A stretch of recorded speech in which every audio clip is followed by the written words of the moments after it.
Boa tarde, pessoal. Vamos começar essa aula de história que tem como tema a Segunda Guerra Mundial. Entre os assuntos que são cobrados na sua prova, Segunda Guerra Mundial, século XX, está entre os assuntos mais importantes. O meu nome é Sérgio Feitosa e começamos agora a nossa aula. A Segunda Guerra Mundial acontece num contexto extremamente tenso. São 20 anos após o encerramento da Primeira Guerra Mundial. Então, o mundo ainda sofria muito os efeitos de uma destruição sem precedentes na história humana. Gostaria de começar essa aula com uma reflexão da filósofa Hannah Arendt, que eu acredito que tem muita chance de aparecer em sua prova. Disse Hannah Arendt que uma vida sem pensamento é totalmente possível, mas ela fracassa em fazer desabrochar sua própria essência. Ela não é apenas sem sentido, ela não é totalmente viva. Gravem isso. Homens que não pensam são como sonâmbulos. Hannah Arendt. Fica a dica para quem sabe uma redação. Homens que não pensam são como sonâmbulos. Então, pessoal, Segunda Guerra Mundial começou em que ano? 1939. Estamos caminhando, daqui a pouco, para os 80 anos do começo dessa guerra. Em 2019, celebrarão os 80 anos do começo dessa guerra. Essa guerra se estendeu por cerca de 6 anos. Essa guerra acaba em 1945. Segunda Guerra Mundial são 6 anos de guerra extremamente lentos, dolorosos e traumáticos. Então, pessoal, eis aí uma pequena ilustração para tentar provocar vocês acerca de 3 países que foram essenciais nessa guerra. De todos os países do mundo, de todos os países que participaram daquela guerra, 3 que nós não podemos esquecer: a Alemanha, a Itália e o Japão. Esses 3 países juntos recebem o nome de Bloco do Eixo. Bloco do Eixo é como se chamam os 3 países que, de alguma forma, a história entendeu que seriam os diretamente mais responsáveis por esta guerra. Se é que essa guerra teve responsáveis. Se é que nessa guerra, de repente, todos não foram responsáveis. Então, pessoal, seguinte, quem é que está representado nessa gravura com esse bigodinho, tá bom? Adolf Hitler. Hitler é o governante da Alemanha, nazista. Quem é que está aí no eixo, no centro? Benito Mussolini, que governava na época a Itália, fascista. E quem é esse aí de olhinhos apertadinhos no outro canto? O representante do Japão, que na época era o imperador Hirohito. Então, temos 3 países que estão dispostos a irem para uma guerra, porque eles querem mercados. Certo. Tá bom. Então, pessoal, esses 3 governantes aí seriam aqueles que, de alguma forma, provocaram os outros países da época para uma guerra. Porque eles querem mercados. Eles querem expandir os seus domínios. E a Alemanha e a Itália, principalmente, tem um fator ainda mais, digamos, agravante. Grava, por favor, isso. A Alemanha era um país que vivia sob o regime nazista. E a Itália? Fascista. São regimes totalitários. Então, do ponto de vista ideológico, não esqueçam isso. São dois países que têm, além da questão econômica, além dos mercados consumidores, eles querem divulgar os seus ideais, principalmente a Alemanha.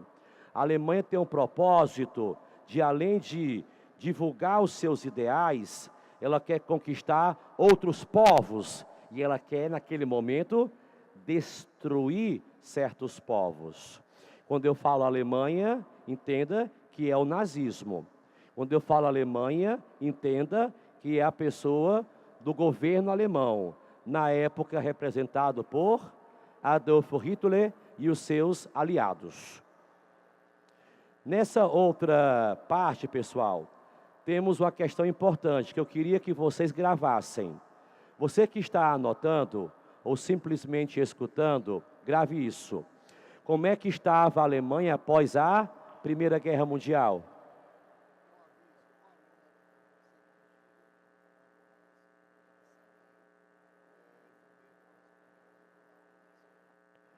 A aluna que precisou de tratamento, voltar à ambulância.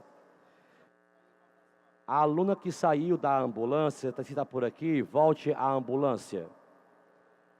Então, pessoal, olha só. Como é que está a Alemanha após a Primeira Guerra Mundial? Primeira Guerra Mundial, ela está arrasada. A Alemanha está destruída. E ela está obrigada a cumprir as determinações de um tratado, que vocês não podem esquecer o nome, que é o Tratado de Versalhes.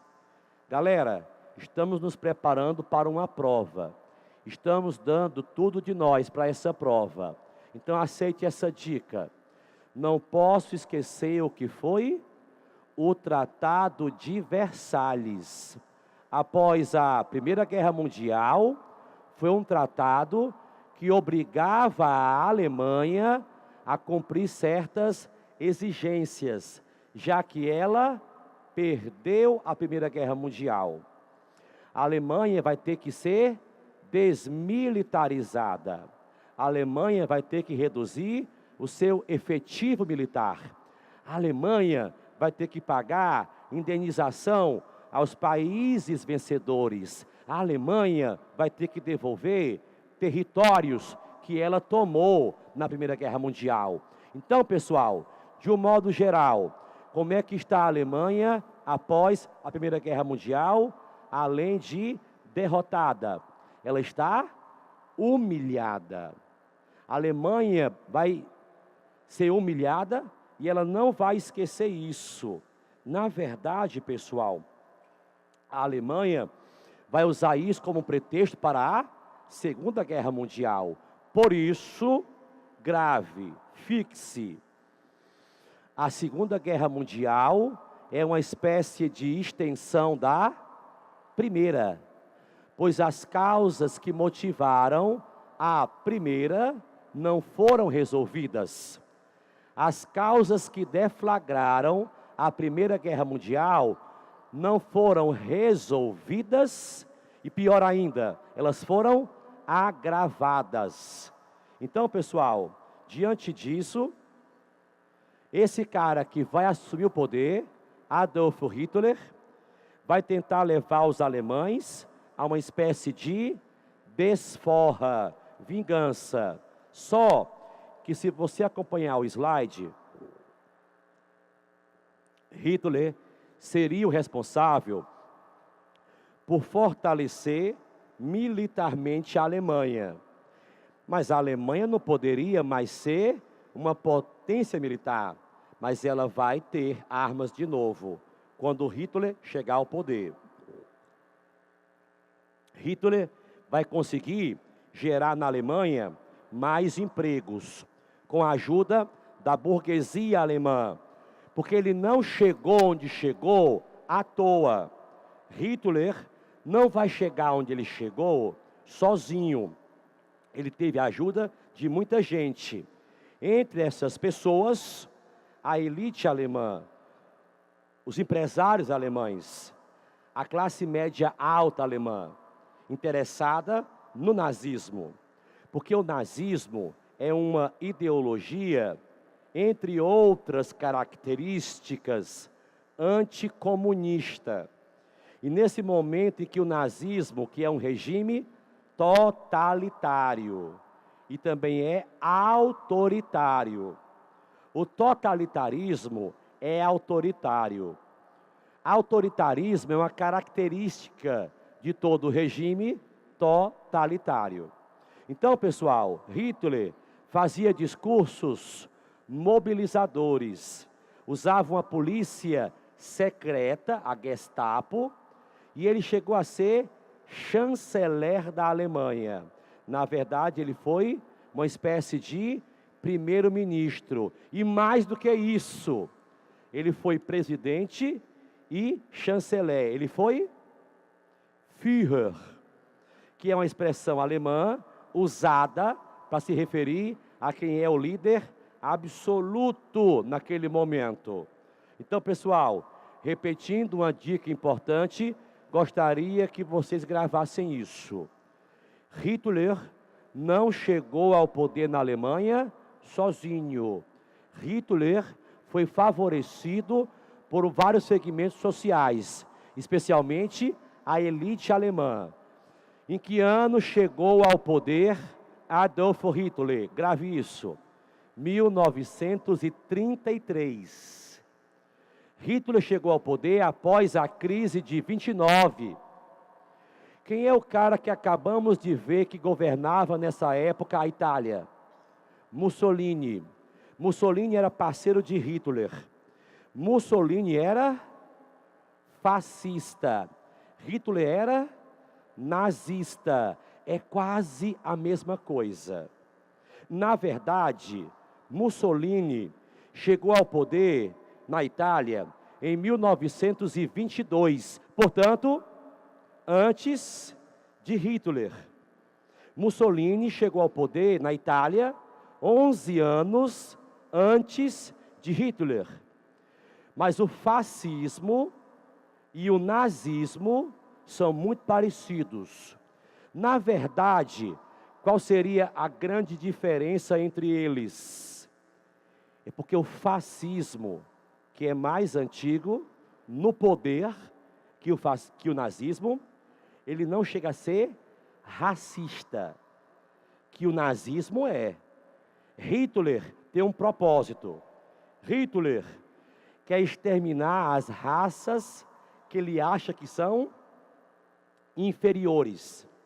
O fascismo italiano não tem esse propósito. O fascismo italiano é anticomunista, é antissocialista, é militarista, extremamente nacionalista, mas não chega a ser racista, tá certo? Então, pessoal, o que é que eu chamo de nazifascismo? É a união que houve entre o nazismo e o fascismo. Então, pessoal, eis aí uma imagem mostrando a vocês um dos momentos de apoteose de Adolf Hitler na Alemanha, quando o exército alemão desfila pelas ruas de Berlim e ele sauda os seus soldados. Esse gesto que ele faz, essa saudação que ele faz, é uma forma de tentar gerar nos seus soldados uma espécie de solidariedade, apoio, respeito, liderança, porque ele é o Führer. Vocês estão percebendo na imagem que ele tem no braço dele um símbolo, uma braceleira? O que é que está desenhado ali? A cruz suástica. Esse símbolo aí é o símbolo dos nazistas. De repente, alguém sem maldade coloca isso no braço, no pescoço. O que é que as pessoas que entendem de história vão achar? Que você é nazista. E se você usar isso sem maldade, sem saber, você passa no mínimo por ignorante. Porque ignorante é a pessoa que faz sem saber. Ela ignora. E não por isso é uma coisa, digamos, perdoável. Porque a lei não perdoa a pessoa que diz que fez algo errado porque não sabia. Porque existe um princípio, pessoal, no direito, de uma presunção de que você sabe a lei. Não podemos fazer uso, pessoal, de símbolos que evoquem ditadura, terrorismo, nazismo. Na Alemanha, é terminantemente proibido fazer uso de símbolos que evoquem o nazismo. Entende isso? E o nazismo não usava só essa cruz suástica. O nazismo abusou muito dessa linguagem simbólica. Enquanto eu estou falando, eu estou pensando na sua prova. Como é que uma questão poderia aparecer nesse sentido? Me acompanhe. Qual é o povo que os alemães nazistas mais perseguiram na história? Os judeus. E o que é que os judeus tinham que usar lá na Alemanha porque eram obrigados? Em vez da suástica, a estrela de Davi, a estrela de 6 pontas. Você é alemão, mas você é judeu, você seria obrigado a usar esse símbolo, não a suástica, mas a estrela de 6 pontas. E muitos outros que eram perseguidos pelo nazismo também eram obrigados a usar símbolos. Por exemplo, a pessoa que fosse gay e era perseguida pelos nazistas, era obrigada a usar um lenço de cor rosa. Se você fosse testemunha de Jeová, tinha que usar um lenço roxo.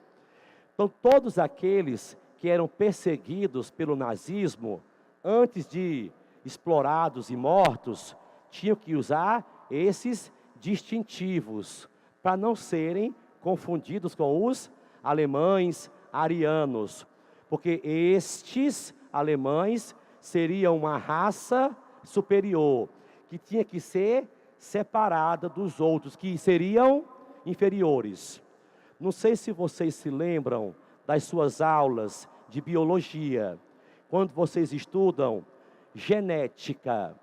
Se um homem e uma mulher tiverem relações sexuais e a mulher engravidar, dará à luz a uma criança que é metade pai, metade mãe. A carga genética dela é metade do pai, metade da mãe. Sabe o que é que Hitler dizia? No seu livro Mein Kampf, que se a mãe da criança for uma judia, ela é impura. Se o pai da criança for um alemão ariano, ele é puro. Então, a criança vai nascer metade impura, metade pura. Isso está certo por um lado, porque a criança é metade da mãe, metade do pai. Só que o Hitler colocou nessa verdade uma mentira. A mãe não é impura, porque ela é judia. Só que ele convencia as pessoas de que quem é judeu é impuro. E não era ele sozinho não, era ele e todos os outros que o ajudavam. Daí, uma frase famosa, que naquela época repetiam muito. E aliás, hoje em dia também. Uma mentira dita várias vezes vira uma verdade. Será que alguém de vocês lembra a pensadora que eu usei para começar essa aula? Hannah Arendt. Essa mulher era judia. Essa mulher era alemã. Essa mulher teve que deixar a Alemanha para não morrer. Essa mulher escreveu um livro muito massa, chamado A Banalização do Mal. Heinrich, em Jerusalém. Tem uma frase dela que eu acho perfeito. O problema não é o mal. O problema é a banalização do mal. Depois que o Santander fez essa exposição muito polêmica, vocês viram? Queer. Muita gente foi contra, outros a favor. Mas uma coisa é fato, pessoal. Nós vivemos aqui no Brasil, aqui em Fortaleza, a mesma, talvez, eu acho, intolerância de todos os tempos históricos. Os negros se ressentem do racismo, as mulheres do machismo, homoafetivos da intolerância sexual. Eu vou falar para vocês uma coisa que eu li hoje, não sei se vocês vão concordar ou se vão discordar. Eu estou provocando vocês. Se Jesus Cristo aparecesse hoje no mundo, será que as pessoas teriam em relação a Ele o mesmo tratamento daquela época? Ou seria diferente hoje? Não, porque Jesus, nós amamos Jesus. Jesus era um cara pobre, filho de um carpinteiro. Um cara desse teria, hoje em dia, espaço para ser aceito como Cristo? E vou dizer mais.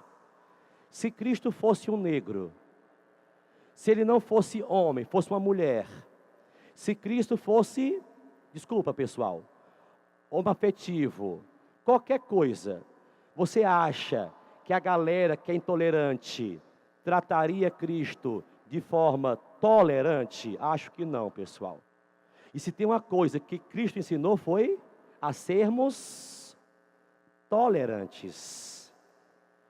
Desconfiai de qualquer religião que prega a intolerância, a violência, a morte. Na Alemanha nazista, acreditem, pessoas usaram nazismo em nome da religião. Acreditem, houve pessoas religiosas que abraçaram o nazismo. Eu acredito, pessoal, que o problema não é a religião. O problema é a forma como nós conduzimos a religião. Porque, teoricamente, a religião é uma coisa boa. Mas como nós conduzimos a religião, pode ser um problema. Na imagem pessoal, estou provocando vocês acerca da figura de Benito Mussolini. Mussolini foi ditador, ele participou do Partido Fascista, também conseguiu muito emprego. Olha esta imagem, por favor. Esses pontinhos todos aí, pessoal, não sei se vocês estão vendo bem, são pessoas. Olha a quantidade de pessoas nessa imagem. Quem é que está aparecendo na janela? Achando graça? Vendo o povo que está ali para ouvi-lo? Mussolini. Essas pessoas todinhas que estão aí, acreditem, estão aplaudindo Mussolini. Esse cara pregava um discurso extremamente intolerante. Essas pessoas todas aí estão aplaudindo a intolerância dele. Então, pessoal, eu vou continuar a mesma pergunta que eu fiz há pouco. Você acha que nós somos maus? Ou de repente nós somos, infelizmente, ignorantes, para não percebermos o que é o mal? Vou repetir Hannah Arendt. O problema não é o mal. O problema é a banalização do mal. Estamos em Fortaleza, uma das cidades mais violentas do mundo. Se eu perguntar aqui entre vocês, quem já foi assaltado, eu acho que vai faltar dedo e mão. Ou de repente, quem conhece alguém, aí são os dois braços que se levanta. Só que isso não é normal. A amiga fala para outra que foi assaltada como se fosse uma aventura enquanto ri. Aí você fala, mas eu vou chorar? Deveria chorar. Porque entre chorar e rir, não é uma coisa engraçada. nós estamos em Fortaleza nos acostumando com a violência. Vamos para os estádios achando que é normal haver briga. Sabemos de casos de mulheres que são violentadas. Aí você fala, mas é porque ela quer. Não sei, pessoal. Então, eu pergunto a vocês, a violência que precedeu essa guerra, nós não estamos vivendo hoje em dia, não? Essa violência acabou? Essa morte que envolveu milhões de pessoas, 55 milhões de pessoas, não está se repetindo todos os dias? Enquanto isso, pessoal, uma outra provocação. Se você gravou Hannah Arendt, agora grave Bertolt Brecht, um dos maiores dramaturgos de todos os tempos. Olha que frase perfeita. Faz um print, tá? Faz uma live, tá? Aquele que não conhece a verdade é simplesmente um ignorante. Mas aquele que a conhece e diz que é mentira, este é um criminoso. Bertolt Brecht. Anote isso, tá? Quer repetir? Aquele que não conhece a verdade é simplesmente um ignorante. Aquele que a conhece e diz que é mentira, este é um criminoso. Pessoal, olha essa imagem que mostra o que era a Alemanha e o que era a Itália antes da guerra e durante. Duas tremendas ditaduras. Como é que eu chamo as pessoas que defendem ideias contra a esquerda e, além disso, são radicais? Extrema direita. Só que você sabe que também existe a extrema esquerda. Se além de ser contra a esquerda é extremista, você chama de extrema direita. Muito embora, anote isso, existe uma controvérsia muito grande se filosoficamente existe mesmo direita e esquerda, ou se isso não é só uma invenção nossa. Então, pessoal, seguinte, o Japão passou por uma modernização muito grande, a indústria japonesa era bem avançada, e o Japão, pessoal, após a Primeira Guerra Mundial, tornou-se uma enorme potência. Pessoal, uma pergunta que estão fazendo demais, inclusive agora mesmo. O nazismo, ele era de direita ou de esquerda? Pessoal, o nazismo nunca foi de esquerda. Embora o nazismo seja, acreditem, a abreviação de duas palavras, nacional, socialismo. Porque o socialismo que fala Adolf Hitler não é o socialismo marxista. É um socialismo que, segundo ele, tem que unir as classes, tem que unir os povos. E o socialismo de Marx pregaria a luta entre as classes. Ok? Então, pessoal, na sequência, Adolf Hitler levará os alemães militarizados para uma guerra, principalmente após a crise. Outra coisa importante, a Liga das Nações, que hoje é a ONU, foi incompetente no cumprimento do seu papel de manter a paz. E para encerrar, pessoal, essa parte das causas, queria que vocês gravassem Guerra Civil Espanhola. O que foi essa guerra? A guerra não tinha começado ainda. e a Espanha vai se envolver numa guerra interna. Hitler usou a guerra espanhola para testar os seus aviões e os seus tanques de guerra. Gravem isso. A guerra civil espanhola foi uma espécie de simulado para Hitler saber se estava ou não preparado para uma segunda guerra, ok?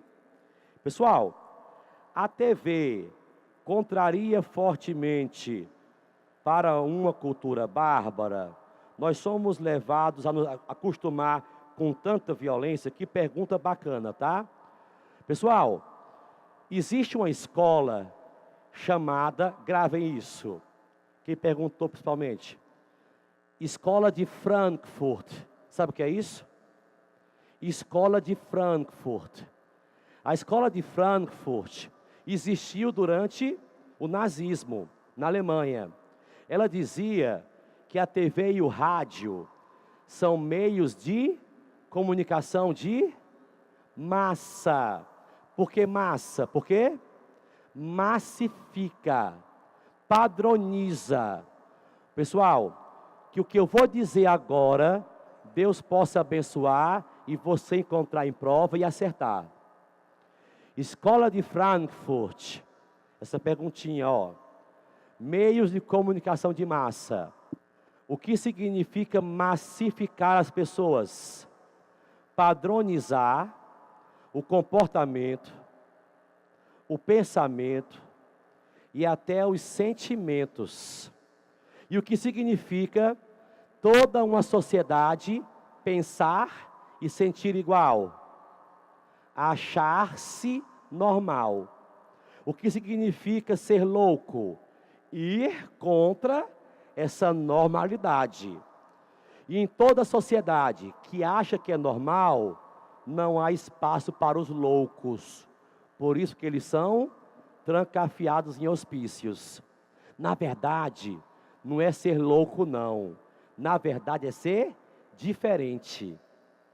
E, na verdade, numa sociedade massificada, o maior problema não é você ser louco, é você ser diferente.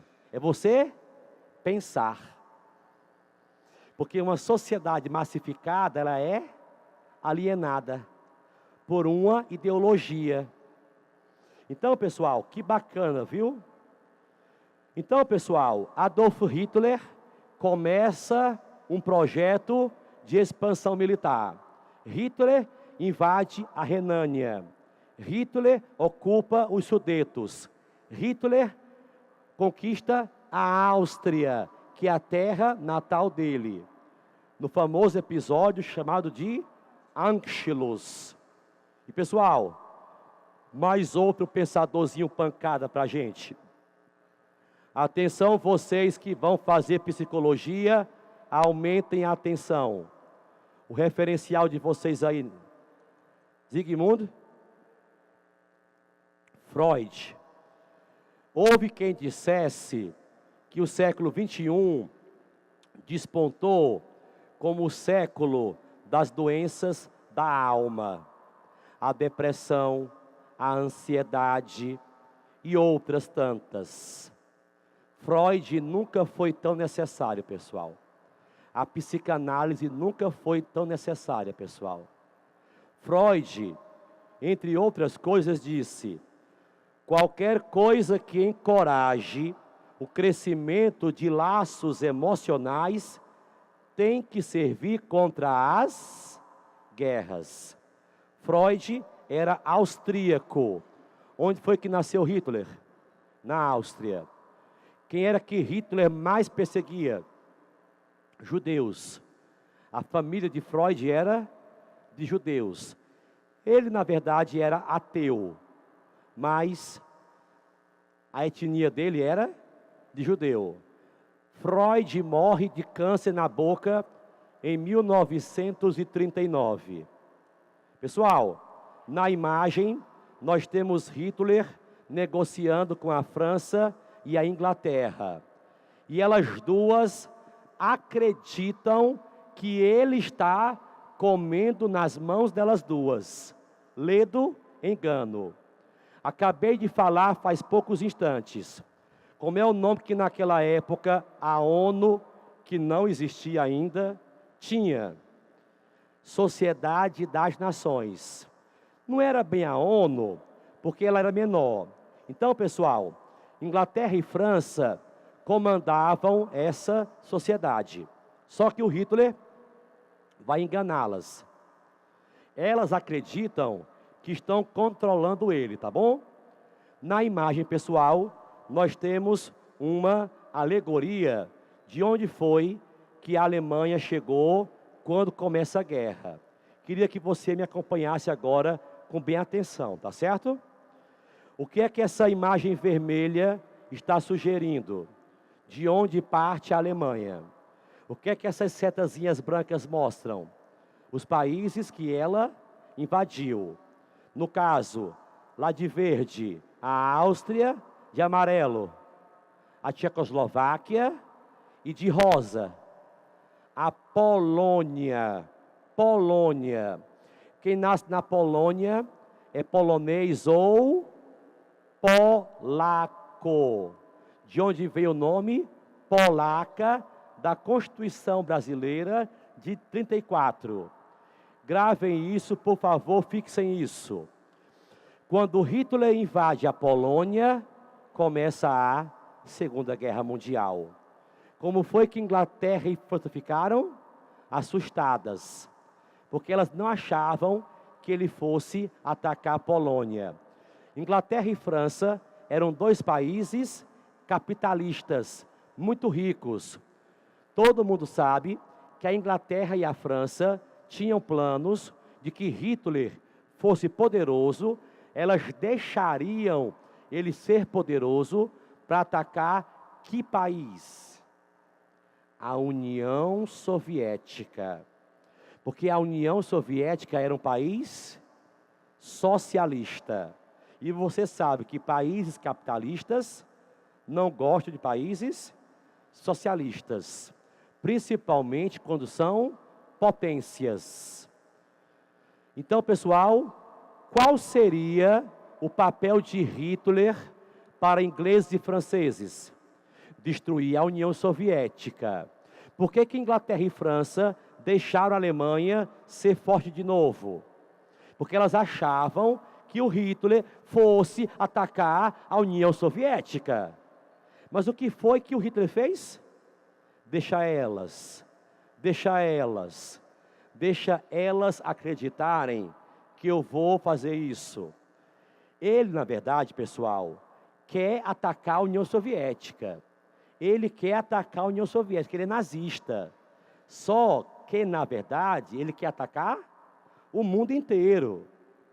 E na Primeira Guerra Mundial, os alemães aprenderam uma lição. Não se deve combater o mundo de dois lados ao mesmo tempo. Aqui na minha esquerda tem um rapaz imaginário. Aqui tem um rapaz real. Se eu fosse brigar com eles dois, eu levaria um mói de peia. Mas se eu bater em um só, depois eu bato no outro. Pode ser que eu vença. Principalmente se eu estiver me preparando para isso. Agora, enfrentar dois é difícil. Repetindo, quem é que a Inglaterra e a França achavam que o Hitler atacaria? A União Soviética. Está de um lado. Quem é que ele quer atacar primeiro? Elas duas. Para depois que ele vencer elas duas, aí atacar a União Soviética. Quem é que nessa época governava a União Soviética? Joseph Stalin. Terrível, viu? Terrível. Um cara, né? Perigosão. Hitler e Stalin não se gostavam, odiavam-se também. Só que o Hitler fez uma proposta ao Stalin. Ao Stalin, tá? O Hitler propôs ao Stalin que eles dois não brigassem. Deixassem que a Inglaterra e a França brigassem com o Hitler, que eles dois não brigariam. O que é que Hitler quer com isso? Ganhar tempo. Ganhar tempo para atacar o Ocidente e depois o Oriente. Então, pessoal, nas imagens temos uma charge mostrando Hitler brincando de pegar os seus presentinhos. Você consegue enxergar? Cada caixinha dessas é um país, ó. E está colocando ali dentro um país, a Polônia, depois Dinamarca, depois Noruega, Holanda, e lá embaixo está a França. A França não era parceira dele? A França não era poderosa? A França não deixou ele crescer para ele morder ela, tá? Hitler tomou a França. Se tiver condição de você assistir a esse filme, por favor, assista, está em cartaz. Dunkirk. Os mais jovens aqui, chamem o crush para ir ver esse filme, tá? E pague para ele, viu? Pague, tá? Esse é o crush. Esse filme aí, pessoal, fala da invasão alemã à França. A Alemanha invadiu a França. Quem era a parceira da França? Inglaterra. Qual das duas mais poderosa? Inglaterra. A Inglaterra mandou soldados para protegerem a França contra a Alemanha. Só que a Alemanha não só entrou na França, como expulsou os ingleses. Como se chama essa expulsão? Retirada de Dunkerque, que é o tema desse filme. Pense no filme. Vale a pena, assistam. Esse filme fala da entrada da Alemanha com gosto de gás dentro da França. E os ingleses correndo com medo de volta para a Inglaterra. Ô pessoal, nessa guerra que é a nossa aula hoje, os alemães, ao final, perderam ou venceram? Os alemães perderam. Mas essa batalha aí, eles venceram. Assistam, assistam. Pessoal, na sequência, nós temos uma imagem mostrando Winston Churchill, que era o primeiro-ministro inglês, mostrando que a Inglaterra não cai. Pessoal, me diga um país europeu que a Alemanha bombardeou, a Alemanha atacou, mas não venceu. Inglaterra. A Inglaterra foi superior à Alemanha. Só não venceu a Alemanha no começo, mas a Alemanha também não entrou lá. Tá bom? Para onde é que as pessoas, quando podiam, corriam e se escondiam? Na Inglaterra, tá? Você já assistiu Crônicas de Nárnia? Se passa durante o ataque à Inglaterra, tá certo? Pessoal, enquanto isso, o Japão está devorando os países vizinhos. Singapura, Malásia, a China, a enorme China. Pessoal, deu trabalho. Os japoneses tentaram, ainda pegaram um pedacinho da China. Mas, ó, antes que eu me esqueça, pode ser que caia isso, tá bom? Que o prof agora fale pela boca de um anjo, reze. Você sabia que os soldados japoneses são acusados de terem violentado sexualmente muitas mulheres orientais? Muitas mulheres chinesas, muitas mulheres vietnamitas, coreanas, vivas, bem velhinhas hoje, alegam que foram arrancadas de casa e levadas como escravas sexuais. Vou dizer uma coisa que eu acho que a maior parte não sabe. Mas se souber, melhor. Qual é o interesse que os japoneses mais tinham nas mulheres? Era um fetiche. Os pés. E pés pequenos. Por isso que antigamente, naquelas áreas de lá, as mulheres eram mutiladas. Quando criancinhas, eram obrigadas a calçar umas sapatilhas que prendiam os pés delas, de madeira. Então o pé dela, em vez de crescer para frente, como se fala no sertão, embiocava, enrolava, feito um caracol. Então muita mulher chinesa, coreana, ficou com o pé encriquilhado, o pé entortado para dentro. Quantos centímetros? 15. Uma mulher de 1,60, 1,70, andando com o pé de 15 centímetros, porque entortou. Menino, isso excitava os japoneses. Aliás, os homens orientais. Como é que se chamavam essas mulheres? Pés de lótus. Era uma gíria, tá?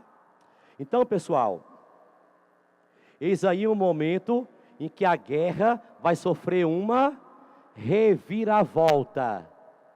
Ô, pessoal, quem é que o Hitler deveria ter atacado e não atacou? A União Soviética. Mas ele atacou em 41 e ela não esperava.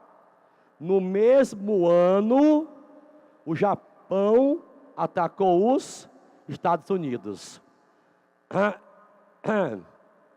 Quem foi que entrou na guerra ao mesmo tempo, no mesmo lado?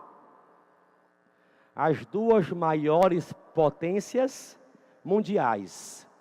Como se diz, cutucaram onça com vara curta. Perderam a noção do perigo. Gente, a União Soviética é poderosíssima. Estados Unidos, nem desarreda, né? Então, pessoal, os alemães e os japoneses assinaram ali a sua sentença de morte. A guerra agora sofrerá uma reviravolta.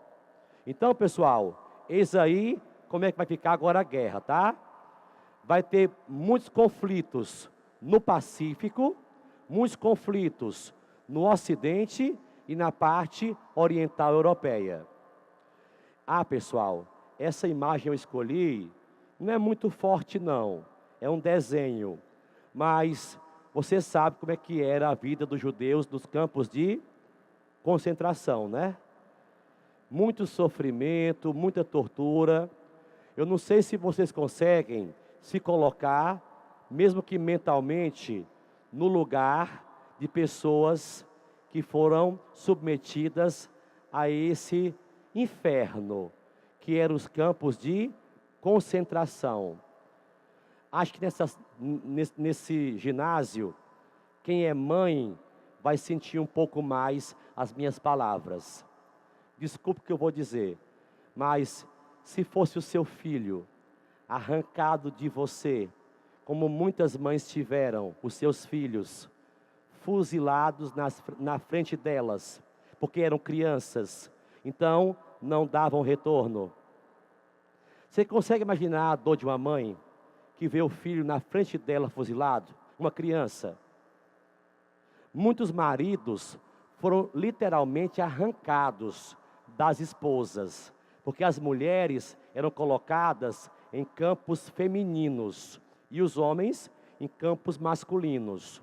Os mais velhos, 60 anos, 70 anos, também eram mortos. Agora eu apelo para os filhos.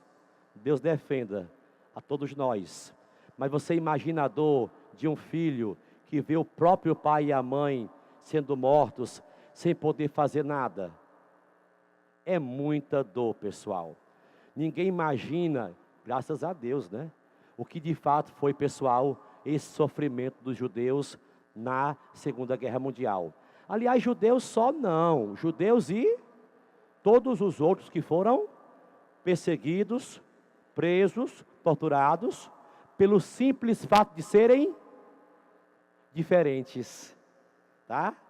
O problema não é você ser gay, é você ser diferente. Não é você ser negro, judeu, é você ser diferente de um padrão que se quer criar.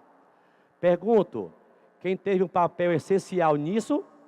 Padronizar as coisas, os meios de comunicação de massa. Então, pessoal, na imagem, os alemães estão cercados. Olha a imagem. De um lado, os aliados americanos e de outro, os soviéticos. Enquanto isso, a Itália, que era a mais fraca dos três, perdendo aos poucos a guerra. Ei, pessoal, uma das imagens mais marcantes dessa guerra, o dia D, o desembarque da Normandia. Eu quero lhe fazer um pedido muito grande. Assistam ao filme O Resgate do Soldado Ryan, que se passa durante essa batalha.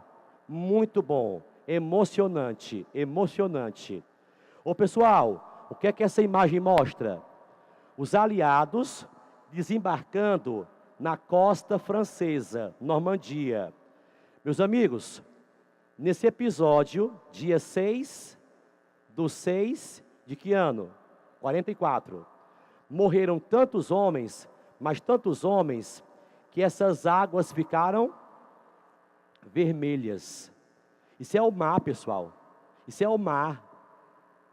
Então, na sequência, nós temos o Japão resistindo lá no Oriente. Porque dos 3 países, qual foi o último que caiu, pessoal? O Japão. E só vai se render quando? 2 cidades deles são bombardeadas com ogivas atômicas. Quais são elas? Hiroshima e Nagasaki.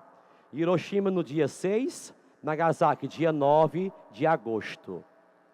Pessoal, dizem, eu não posso provar, mas dizem que a temperatura registrada no epicentro da bomba de Hiroshima foi algo em torno de 5.000 graus Celsius. O suficiente para degradar a matéria, né? Quem estava debaixo da bomba, que estava ali naquele momento, se é que eu posso dizer que isso é bom, tá? Mas, pelo menos, não teve como sentir dor, porque vaporizou, tá? Então, pessoal, temos aí uma imagem mostrando o fim da guerra, o Japão se rendeu, e a pergunta é, quem foi que venceu? Do ponto de vista filosófico, há controvérsias. Se numa guerra, há vencedores.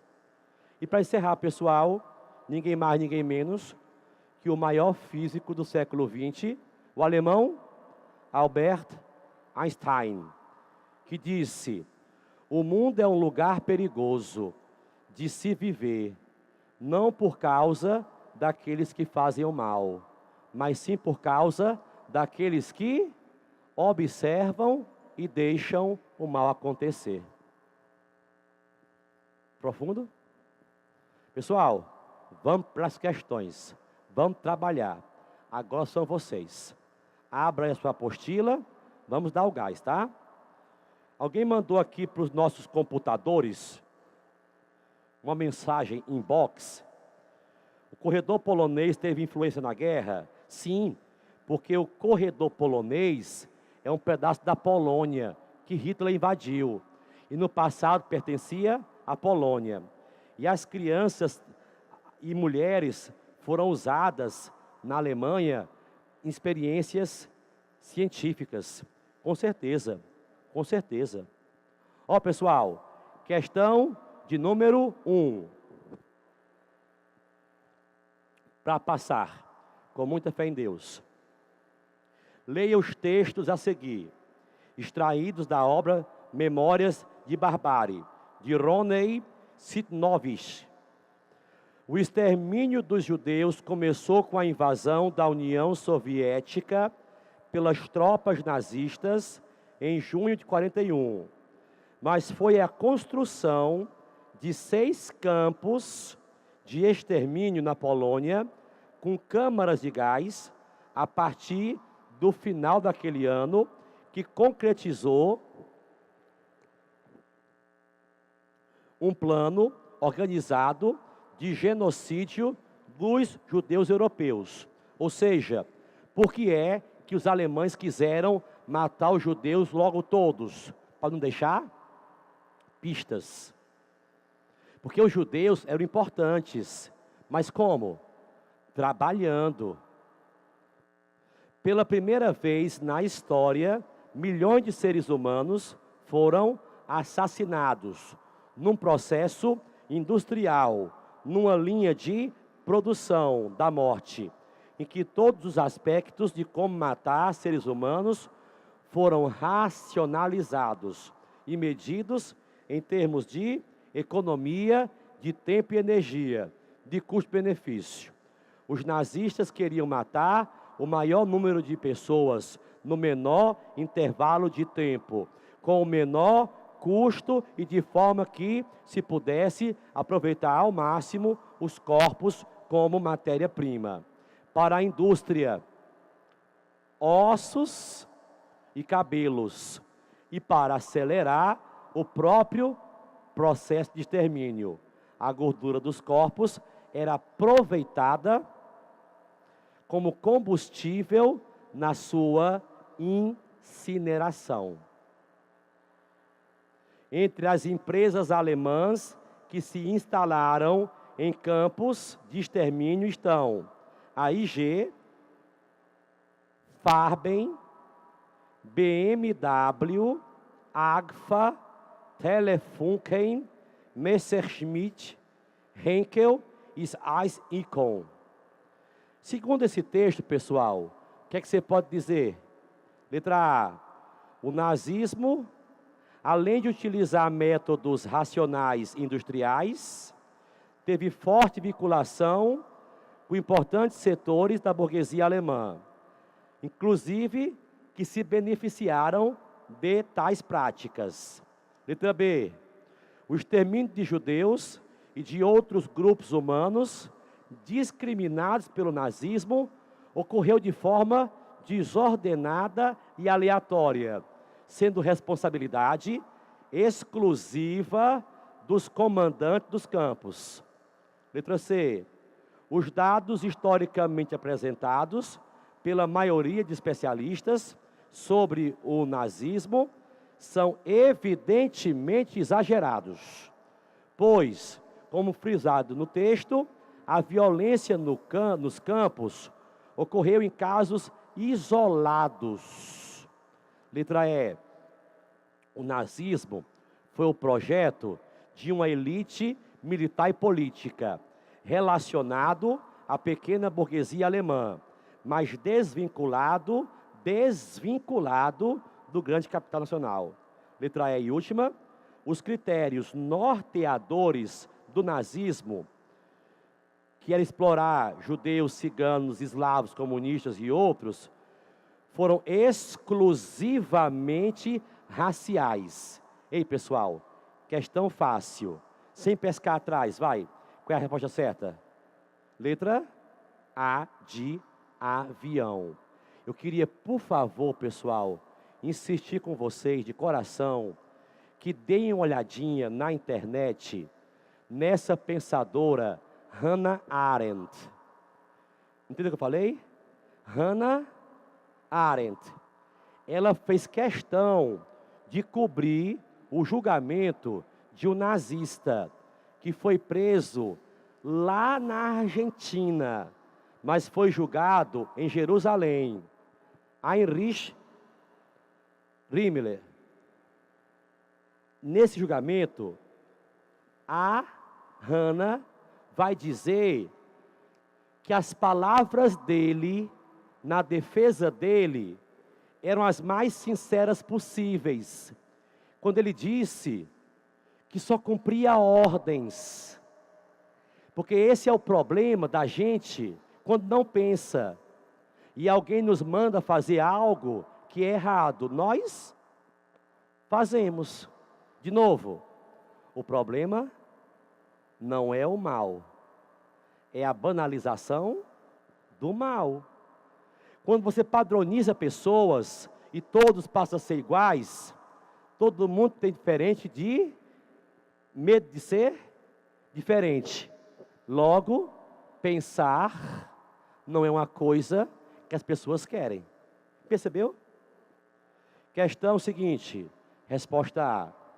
Observe essa charge que mostra Hitler invadindo a Tchecoslováquia. Tomando como referência essa charge, podemos dizer que ela satiriza, letra A, a infrutífera política de apaziguamento mantida pela Inglaterra. B, a ignorância inglesa frente às intenções nazistas. C, o pacto nazi-soviético visando dividir o leste europeu. D, as alianças firmadas entre a Alemanha e a Europa Oriental. Ou E, isolacionalismo da Grã-Bretanha em relação à Europa. Letra A de avião. Ok? A Inglaterra jura que ela vai controlar a Alemanha. Só que não. Pessoal, questão 3. Temos uma outra charge. E essa charge mostra Stalin zombando de Hitler. Ô pessoal, Hitler atacou ou não atacou a União Soviética? Atacou. Não era para ter atacado, porque ele fez um acordo com ela, mas atacou. Quando Hitler atacou a União Soviética, ele conquistou o seu pior pesadelo, porque é o país que vai, digamos, entortar o braço da Alemanha. Qual foi o país, pessoal, que primeiro botou os pés na Alemanha derrotada? A União Soviética. Nessa charge, observem vocês, Hitler está dentro do guichê, assustado. Stalin fala, uma passagem para Berlim. Onde é Berlim? Na Alemanha. Aí Hitler, todo errado, pergunta assim, ida e volta? Aí Stalin responde, só ida. Traduzindo, ele vai abarcar a Alemanha, tá? Já que ela mexeu com ele. Pessoal, letra A, essa charge mostra a rendição russa. Letra B, as negociações entre a Alemanha e União Soviética. C, a ruptura do pacto de não agressão soviético com a chegada de tropas russas à Alemanha. D, o avanço do exército russo sobre a Alemanha. Ou E, o embarque de uma delegação soviética para a Alemanha. Resposta? Letra D de dado, pessoal. A União Soviética está invadindo a Alemanha. E, pessoal, questão 4, rapidez. A Conferência Internacional de Munique, às vésperas da Segunda Guerra Mundial, corresponde ao ponto mais alto da política de apaziguamento, levada a efeito, pela Inglaterra e pela França, quando estas mais cederam diplomaticamente. A principal decisão dessa conferência, por favor, quem tiver caneta, quem tiver como anotar, eu queria que você sublinhasse, riscasse aí, Conferência de Munique. A pergunta no texto. A pergunta é, para que aconteceu essa conferência? Letra A, reconhecer o direito da Alemanha sobre a Tchecoslováquia. Letra B, reincorporar a Alemanha à região do Saare. Letra C, aceitar a remilitarização da Renânia. Letra D, admitir como irreversível a anexação da Áustria pela Alemanha. Ou letra E, reconhecer o direito da Alemanha ao porto de Danzig. Pessoal, essa conferência aconteceu para autorizar Hitler a tomar um pedacinho da Tchecoslováquia. Foi o que ele fez? Tomou foi tudo. E no outro ano, invadiu a Polônia. E começa a Segunda Guerra Mundial. Resposta letra A de avião. Como diria minha avó, a derradeira. Questão 5. Tem um texto. No caso de Hiroshima, trata-se da catástrofe mais concentrada que já se abateu sobre os homens. Numa passagem de seu diário, o doutor Rashia, que testemunhou o fato, pensa em Pompeia. Mas nem mesmo esta oferece termo de comparação. Sobre Hiroshima se abateu uma catástrofe que foi planejada e executada com a maior precisão por seres humanos. A natureza está fora do jogo. O texto se refere à explosão atômica com a qual os Estados Unidos conseguiram vencer o Japão. B, funcionou para demonstrar o poder militar americano para intimidar a China. D, C, o objetivo foi colocar fim à guerra do Vietnã. D, resultou de um acidente aéreo envolvendo caças americanos e soviéticos. Letra E, foi resultado do bombardeio promovido por americanos durante a guerra a Pearl Harbor, uma base militar japonesa. Resposta. Letra A de aprovação. A de acreditar. A de amanhã será outro dia. Pessoal, eu me despeço aqui de você nessa tarde, dizendo que nada acontece por acaso. Você está aqui agora, acredite, tem um motivo. E que as pessoas que fazem de problemas desafios, conseguem resolvê-los mais facilmente. Tá certo assim? Algumas pessoas dão desculpas, outras dão um jeito. Então, pessoal, que Deus abençoe cada um de vocês. Meus parabéns a vocês, tá? E tudo de bom, pessoal, tá? Que a aprovação possa ser o seu mais justo laurel.